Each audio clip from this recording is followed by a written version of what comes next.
গতকাল পরশুদিন এই 3 দিনই আমার সাথে উপদেষ্টা ম্যাডাম, উপদেষ্টা যিনি আছে সাইদুর রহমান, সচিব, ডিজি সবার সাথে অনেকবার কথা হয়েছে। তারা অত্যন্ত পজিটিভ। ইংরেজিতে একটা কথা আছে, every crisis makes an opportunity. যে কোনো ক্রাইসিস থেকে একটা সুযোগ তৈরি হয়।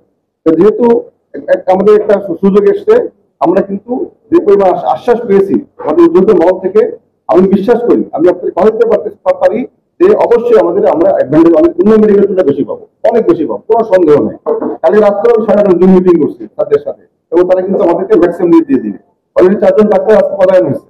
এবং আপনারা জানেন যে প্রায় বাংলাদেশে 10,000 ডাক্তারের ঘাটতি আছে, 10,000। এর ভিতরে 3,000 ডাক্তার অক্টোবরের মধ্যে চাকরি হয়ে যাবে স্পেশাল বিসিএস এর মাধ্যমে। সেক্ষেত্রে 3,000 আমরা পাবো না, একটা অংশ আমরা পাবো। এখন যদি আমি চিটাগাং থেকে ডাক্তার এখানে যাই, নিশ্চয়ই সমস্যা হবে। কোনো কাছে টানার মতো অবস্থা গভর্নমেন্টের নাই। যেহেতু 3,000 ডাক্তার রিক্রুটমেন্ট হবে অক্টোবরের ভিতরে, এখানে আমরা বছর আমাদেরকে বেশি দিবে, আমাদেরকে ওনারা অ্যাসিউর করেছেন। প্রায় এই মাসে আপনার 3200 নার্স নিয়োগ হবে এই মাসে, এখানে তো আমরা অংশ পাবো। পদ্ধতি প্রক্রিয়া অলরেডি শুরু হয়ে গেছে, সেপ্টেম্বরের মধ্যে শেষ হবে। আপনারা জানেন প্রায় 200 ডাক্তার অ্যাসিস্ট্যান্ট হিসেবে নিয়োগ পেয়েছেন। আর যন্ত্রপাতি ক্রয় যেটা, এটা একটা চলমান প্রক্রিয়া। আপনারা জানেন যে গত বেশ কয়েক বছর আসলে এখানে ইকুইপমেন্ট প্রকিউরমেন্ট হয় নাই। এটা আমরা শুরু করেছি, ছোটখাটো আমরা কিনবো। আর যদি বড় ইকুইপমেন্ট, এমআরআই, ক্যাথল্যাব, এগুলো সেন্টার প্রকিউরমেন্ট শুরু হয়ে গেছে প্রসেস। এই প্রসেসটাই এত লম্বা যে 6-7 মাস লেগে যায়। এর ইনভলভমেন্ট থাকে।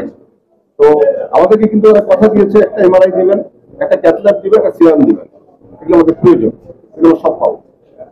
আর মূল যে বিষয়টা আমি আসতে চাই এখন, সেটা হচ্ছে যে আমাদের সার্ভিসটা কেন এত ডিসস্যাটিসফ্যাকশন। মেডিসিনের রোগী, কিন্তু এই রোগীগুলো থাকে ওই বিল্ডিং, ওইখানে আমাদের অপ্রতুলতা, স্পেস নাই, ভেন্টিলেশন নাই, সমস্যা। এবং যদি আমরা ওই মেডিসিন ডিভিশনটাকে আমরা এই বিল্ডিং আনতে পারি, তাহলে কিন্তু আমাদের সার্ভিস অনেকখানি ডেভেলপ করবে। আমাদের কেবিন ব্যবহার হবে, আমাদের ল্যাব ব্যবহার বাড়বে, রেডিওলজি ডিপার্টমেন্ট ব্যবহার বাড়বে, গভর্নমেন্টের আয় বাড়বে, সবার উপরে ডাক্তার, নার্স এবং রোগীদের স্যাটিসফ্যাকশনটা বাড়বে। তারপরে আমরা বহির্বিভাগে চিকিৎসা দিয়েছি 2,30,000, 2,30,000। সরি, এটা বলি, ইমার্জেন্সি দিয়েছে 2,30,000, ইমার্জেন্সি 2,30,000। আমি ফ্র্যাকশন দিলাম। আর বহির্বিভাগে দিয়েছে আমরা 5,73,000।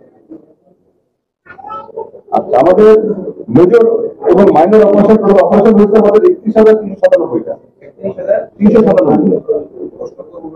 আর এই প্রসঙ্গে আমি একটা কথা বলি আপনাদেরকে, আমাদের প্রতিদিন গাড়িতে 40 থেকে 50টা অপারেশন হয়, 40 থেকে 50টা অপারেশন।